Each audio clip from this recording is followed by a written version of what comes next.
A lot of people will set New Year's resolutions and fail to achieve their goals.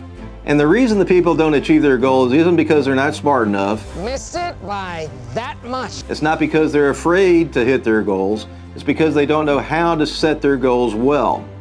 So what we're going to be going through today are some strategies on how to set and achieve those goals and make sure that they stick. What are the good strategies to do this? We're going to go through 10 daily steps that I go through personally to make sure that these goals stick, and 2 other strategies to make sure we set goals well in a way that we can achieve them over time. The first thing we want to note is that the people who measure the most often are going to win. If we're trying to lose weight and we never put our feet on a scale, how are we going to lose weight? How are we going to figure out where we are? Sometimes we think that we're not doing well because we're not losing weight, but we may be actually gaining muscle as we're losing fat. And so we may need even a better measurement for how we're getting healthier over time. And so the quality of the measurements matters a lot. So let's say that we're trying to get to a certain destination and we're hiking in the woods. And we don't know where we are because we never look at a map and we never look at the landmarks. How are we going to ever know where we are to know where we're going to go? Looking at goals on a daily basis, setting daily goals for ourselves, having daily habits makes a huge difference over time. We also want to ditch the bad habits, chiseling away the part that isn't the statue of David, and we want to establish good habits. Let's go through 10 daily habits that may be good for you to also utilize to help you get you where you want to be. 1 Corinthians 6:12 says, "Everything is permissible for me, but I will not be mastered by anything." So what we want to do is start our day with things that we can win easily to start the day.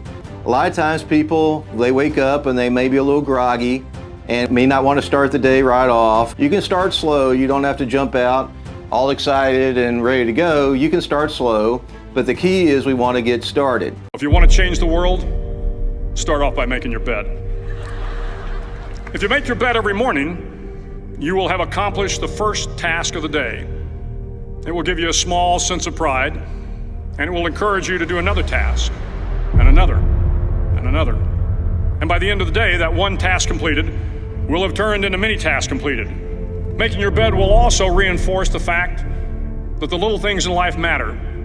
If you can't do the little things right, you'll never be able to do the big things right.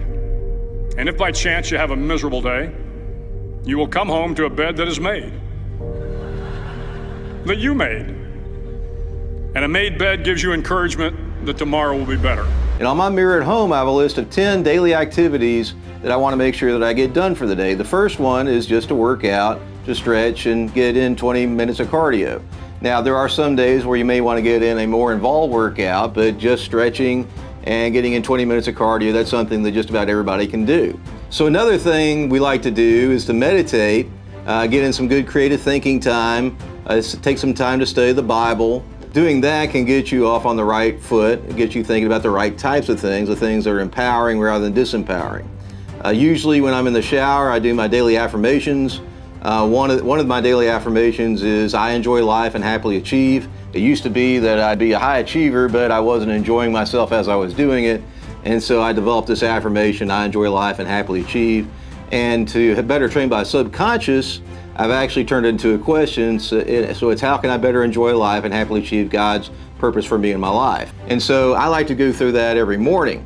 The other thing we like to make sure that we do every morning is give thanks and pray.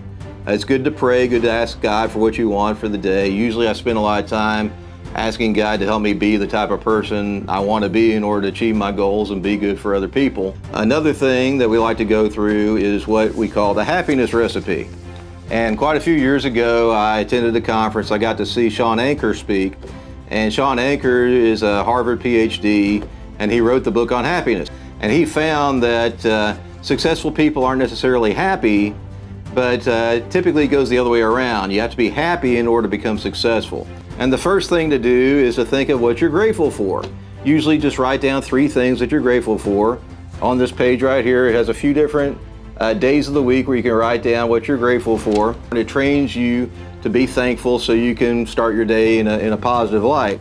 And the doubler, if you spend 2 minutes writing down all the things that you did well the day before, or the night before, or what have you, the doubler actually trains your brain to relive those things and it helps out with your happiness. You also do acts of random kindness. And what we like to do is called these P.A.R.K.s. These are personal acts of random kindness, not just ARCs. We want to personalize what we're doing for others so that they know that we know them well and we want to do what they personally see as valuable. You want to take time to meditate. We talked about meditating, study God's Word. Many people meditate in different ways. I think the best way to meditate is to study God's Word.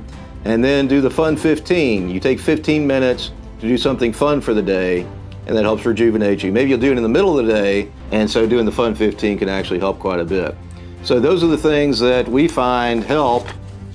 We actually created this book, and we sent this out to people right around the pandemic, and people got a big kick out of this, got a lot out of this, and we still like to refer to these over time. So another thing that's really good to do, especially in the morning time, is review your top goals.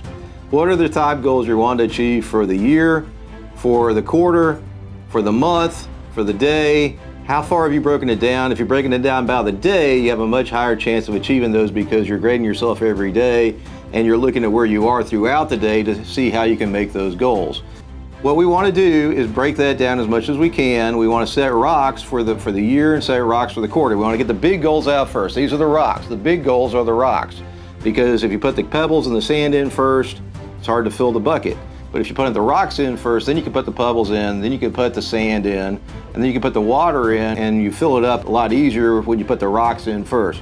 So we want to get those rocks. We want to look at what are the top 6 things we want to get accomplished for the day, and are these top 6 changing? If the top 6 are the top 6 every single day, then you're likely not getting a whole lot done. You're just going through the motions. If you're just going through the motions, there's not much happening. So we want to set a different top 6, prioritize those top 6, and look at the top 1. What is the one most important thing for you to get done that day? That's the vital one. If you get that vital one done, then everything else, you can feel great, even though you didn't get to anything else because you got that vital one done. So are your top 6 changing? Are you just going through the motions? Are you actually paying attention to what you're doing?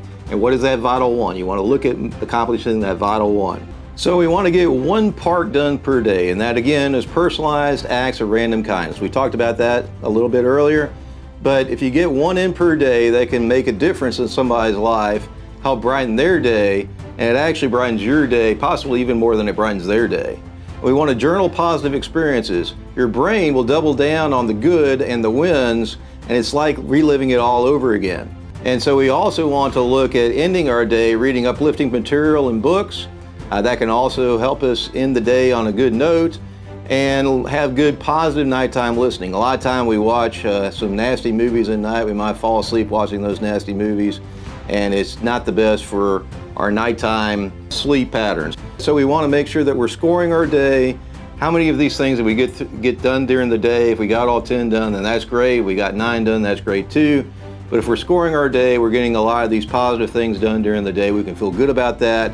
We can write that down as a win for the next day and build on those wins. When we build on those wins, it builds our confidence. When we build our confidence, as we noted, it builds our potential.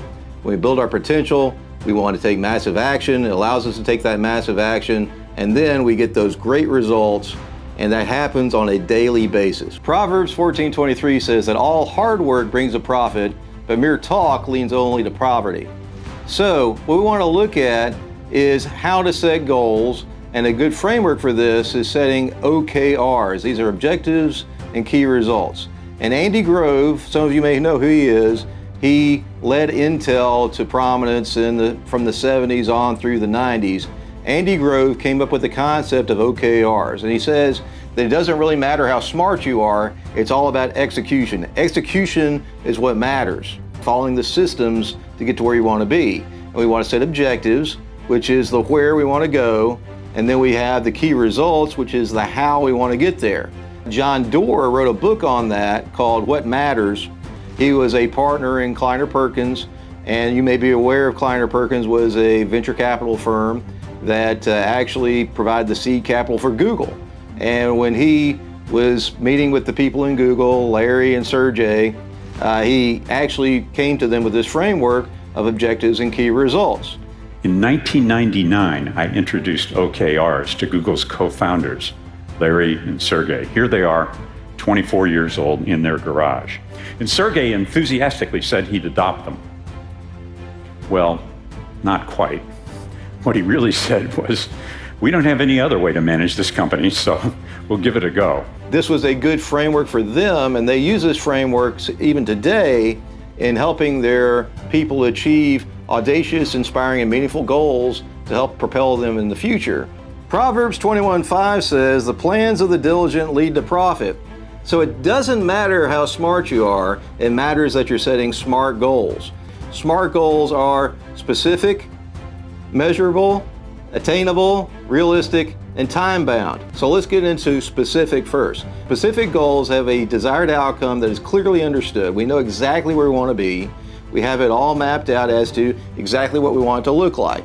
We want to make that vision board, like we talked about earlier, the vision board as to what we really want to achieve, and make that as specific as possible. The goal should be clearly articulated so that everyone's on the same page with the objective, and we want to define what will be accomplished and the actions that we're going to be taking to achieve the goal. And so as specific as we can be, that makes it that much more attainable, it makes that much more real in our minds. Next, we move on to measurable. Measurable and verifiable. These are the numbers that are going to be used with the goals. If you don't have a number attached to the goal, it's not a real goal. You need to have a quantifiable objective so that you can track your progress. And as we mentioned before, we want to be able to track our progress on a daily basis. So we want to track our progress. We want to define what data is going to be used to measure the goal and set a method for the calculation. Sometimes we can set a good data set, say it's just losing weight, but we could be gaining muscle and losing fat and actually gaining weight, and we're actually getting healthier, so we want to make sure we use the right metric. So let's move on to the A in SMART for SMART goals. A differs for different people, but I like aggressive. Many people say that the best goals have about an 80% chance of achievement.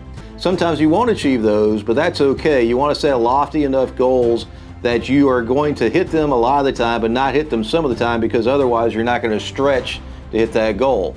If you hit a goal 100% of the time, are you actually growing into a better person? Probably not. You're just setting these sandbag goals that doesn't do anybody any good. You want to do yourself some good, and your family some good, and your company some good, and do some good for God as well by setting stretch goals for yourself. And a lot of people say you want to set goals big enough that God has to show up for them to happen. I prefer those types of goals. Those are the best aggressive goals for me. But in order to do this, you want to break them down into smaller bite-sized chunks, break them down to quarterly and monthly and weekly and daily. And many people underestimate what they can accomplish in 10 years, but they overestimate what they can accomplish in a week, because a lot of people say, well, I'm going to do this in a week, and they don't hit it. But when they look at 10 years and then they break it down, then it's not that hard to do the daily things to get there. And a lot of times we make these improvements over time. A 1% improvement every day over time makes a huge difference. And so we don't realize how these improvements over time can help us get there that much faster, because we're able to transform ourselves over that period of time to become a better person to achieve the goals we want to hit. Luke 14:28 says, suppose one of you wants to build a tower. Won't you first sit down and estimate the cost to see if you have enough money to complete it? The key point of this is we want to follow through and we want to finish. We want to make sure that our goals are relevant. Are these goals relevant for your values? Are they going to be meaningful for you? If you're a Christian, you want to make sure that these are biblical values. So James 4:15 says, instead you ought to say, if it's in the Lord's will, we will live and do this or that. It's good to make plans as long as we leave room for God to change our plans. His goals take precedence over ours. So it could be that we set a goal and we find out that God has different plans for us. Or it could be that we set a goal and we realize that, hey, we can do it better because God has put this opportunity in front of us that we didn't know about beforehand. And so opportunities can present themselves, things can change. We want to be flexible enough so we can change on the fly so we can achieve those goals and move forward toward what God has plans for our lives. So let's move on to the T in SMART. T stands for time bound. So goals should have a deadline. A dream without a deadline is just a dream. We got to add a deadline to it. When Kennedy said we're going to go to the moon, he just didn't say we're going to go to the moon whenever. He said we're going to go to the moon by the end of this decade. We got to have a deadline on these goals? How can you identify whether you're a success or failure? When you have a game, you play the game till the end. So this is the way SMART goals are set with a final date. This doesn't mean that all the work is done. Sometimes we don't quite hit the goal, but it means that we can evaluate how we did. So we want to evaluate where we've come with the deadlines and see how we can move toward higher successes in the future. Ephesians 5:15 says, "Be very careful then how you live, not as unwise, but as wise, making the most of every opportunity." Are there opportunities out there that you're not taking advantage of? You want to make the most of the opportunities that are presented to you. You've got to reach out and grab it. If you don't grab it, it doesn't do you any good. So what you want to do, if you already set your goals, is you want to make them SMART and break them down into objectives and key results. Write down the steps you're going to do to make it there. Those are the key results. If you do that, then you go so much farther with your goals. You'll see yourself making progress you never thought you would, because we underestimate what we're going to do in a long period of time, but overestimate what we're going to do in a week or so. And we want to have those daily habits. Those daily habits are the things that propel us forward, help us make small improvements over time to get to where we want to be and get us beyond where we want to be when we first start, because we don't realize how we can make these things bigger and bigger over time by making these incremental improvements. And we do this by keeping our eye on the prize.